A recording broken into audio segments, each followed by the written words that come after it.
So, Bill Dub, am I allowed to tell a secret? I'm pretty excited. Yeah, you can tell it. So, it's pretty cold in Iowa in January. It is. It is. It's a little frosty out there. I mean, I know, right? Let's be honest. Outside your window, it's pretty hard to leave this at any time of the year. However, if you were to go somewhere else where there wasn't any snow at January, early February, where would you go? Well, I've always gone to the Chili Bowl, but I think Australia might be the place to go this year. Excellent. So, 26. For real. So you're not just teasing me. Not just teasing. Plans are in the works. So, yeah. Excellent. Yeah. So we're thinking Classic Week, and we're thinking Tolma, and we're thinking Avalon and Mount Gambier, and Yeah, we'll see what develops here. Talk to the missus a little bit. Yeah, so does happens. Mrs. Crash Clinic know about this yet? Yeah, she knows. She knows. It's tough for her because she works in the schools. So Yeah. we go to school that time of year here. So Uh, we'll work it out. So that's the plan. So where does your passion for Australia come from? Because, you travel across America every year with your role with the National Sprintcar Hall of Fame and Museum. So you would probably be forgiven for staying home. I'm just a traveler. I like to travel, and the family likes to travel, and we've seen a lot of this country, and Australia is somewhere that I've always wanted to go, especially with the sprint car aspect of it, but also the country itself. I want to see some of that. So it's not just about the racing; it's also about some of me being a tourist. Kangaroos, koala bears, the sunblock on my nose, zinc cream, the binoculars, all that stuff. Yeah, that'll be me. Yeah, Vegemite. So, perhaps. So I showed you some pictures before of Craig and Linda Cormack. That's the kind of stuff we're talking about, right? Yeah, it looks really good. Really the Great Ocean Road, and will you put more Vegemite on your toast like Craig Cormack did? We'll see how it goes. Yeah, we'll see how it goes, but you never know. You're a bit of a jack of all trades, a Bill of all trades, Bill. You're a journalist, you're an announcer, you're a publicist, you're a project manager, you have an extensive role here at the National Sprint Car Hall of Fame and Museum. Where does your passion for all this come from? 6 years old when my parents brought me to this track for the first time. And, Doug Wolfgang had won 10 in a row in Bob Trossel's car, and my parents were not race fans at all, but the paper stirred up enough interest for them that they brought me to the races. And I never heard anybody booed so much in my lifetime, and I still haven't, as they booed Doug that night.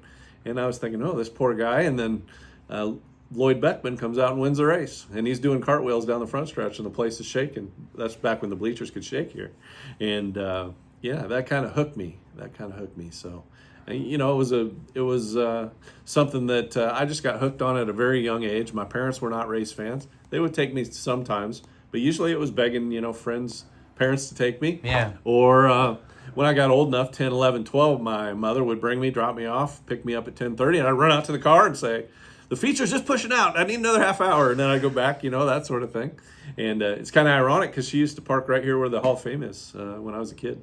And she'd wait for me over here. So kudos to her. When I got my license, of course, it was Katie bar the door. And then I could go to a lot of races. But, I just always had a passion for it. Yeah. So, and thanks to Alan Holland with Hose Heads and, Ralph Capitani and a bunch of people along the way, that's the only reason I'm here today. So, and my passion and hard work really pays off if you have a passion for something.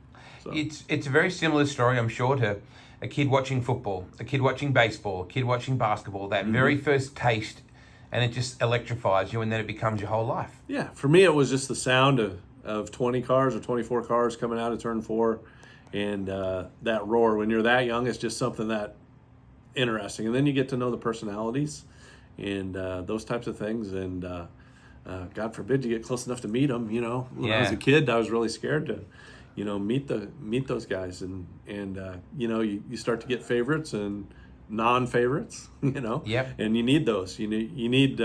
That's why I like what's going on with the sport right now. You have, especially with David and Kyle last week. That's good, man. That's good for the sport. To see people on both sides, and we're the best, that type of thing, and it really promotes racing. Because if the fans come to see you win or they come to see you lose. At least they're coming, right? So when did that 6-year-old kid meet Wolfgang? So how many years later was it that you met Doug? Did you tell him that story? It was probably a lot of years later. Yeah, and no, I never really told him that story. I mean, he's probably heard that story from other people, but yeah, I don't think I've ever talked to him about that specifically. Well, he's very uncomfortable with any sort of hero talk, isn't he? Well, he is. Yeah, he is, and he's very unassuming about his career, which is kind of ironic because there's a lot of people that want to see him. But I understand his position too. There were parts of the sport that he wasn't the best about. So I can see him not wanting to, live that. And there's a lot more to his life than just sprint car racing, with his family and all the other interests that he had through the years. So, it's to each his own, right? How do you juggle home life? Your beautiful wife doesn't see you almost as much as me in August. I mean, you see me more than she does see you. That's what I want to clarify. But, you travel a lot. Yeah, it's a hard balance. It really is. And, she could probably tell you better how we manage it. But, it's a hard balance, especially during the race season. And it can get tough. And then, our kids, they're all out of the house now and those types of things. So sometimes it's can be easier for us to spend time together, and she can go places with me more than she did when we had kids around, so she can do that sort of thing, and we get along well. She's really been a blessing in my life for sure. So, which has been your singular favorite car in the museum? Because surely there's been one you had to get in there and you're like, oh, we finally got it. Oh, there's a lot of great cars. I know. Every car has a story. I think maybe my favorite sprint car is the Miracle Power Tommy Hindershit's car that you saw with Lynn at the MMR a few years ago. And that's been here a few times, but probably one of the top iconic sprint cars of all time. I also love to get Billy Pouch's Zimco car here when it broke the Syracuse record. And Zimco is always one of my favorite looking cars. Yeah, same. And then the Brickmobiles as well of Walt Dyer, always some of my favorites. So I'm kind of leaning towards Pennsylvania. It seems like some of that stuff. But I remember when I started to travel and stuff and went to Eldora and saw some of those Pennsylvania cars. I saw Stevie Smith for the first time and the Hamilton 77 and those types of cars for the first time. That really piqued my interest. Ed Lynch Jr.'s car with those iconic colors. Those always piqued my interest because they were different than what I saw here. So, as far as cars in the museum, there's a lot of cars that have a lot of history here and just so blessed to be here. I mean, so thankful. So you've got amazing cars that come and go through here, but you have amazing people that come and go through here. And Johnny Rutherford just the other day, that had to blow your mind just a little. Johnny's such a super nice guy. I was able to be down with him when they erected his road sign down by where he lives in Fort Worth and be a part of him at the Texas Racers reunion a few years ago. Just a super nice guy. And coming back here for the inductions, it was great to have him. And right now we just happen to have a couple more of my favorite cars that have ever been in the museum. The 60th anniversary of his USAC National Championship car, the 9 car, and then the 1 car from the following season that Wally Muskowski built that he broke his arms at Eldora, and then some chump named Mario Andretti had to fill in and win 5 times, and AJ Foyt filled in it too. So it's great to have those cars, and it's great to have Johnny here. And Bart Stevens is such a great fan of the sport down in Texas, and he made it all possible for us to do that and have Johnny here. So that little kid that used to run out and beg to his mum, please just wait a little longer. They're about to start the main. If you had told him one day that this would be your life and this would be your day-to-day life, would you have believed it?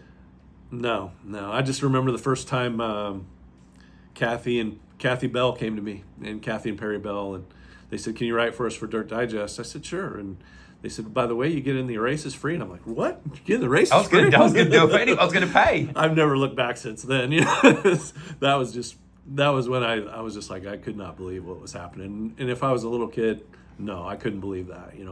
I grew up teaching and coaching and doing those things, and to work full time in this business, there's very few of us that can do it and make money. You know what I'm saying? Yeah. So, and to be blessed to see different parts of the country and the world now. And the world. Yep. It's just a great thing.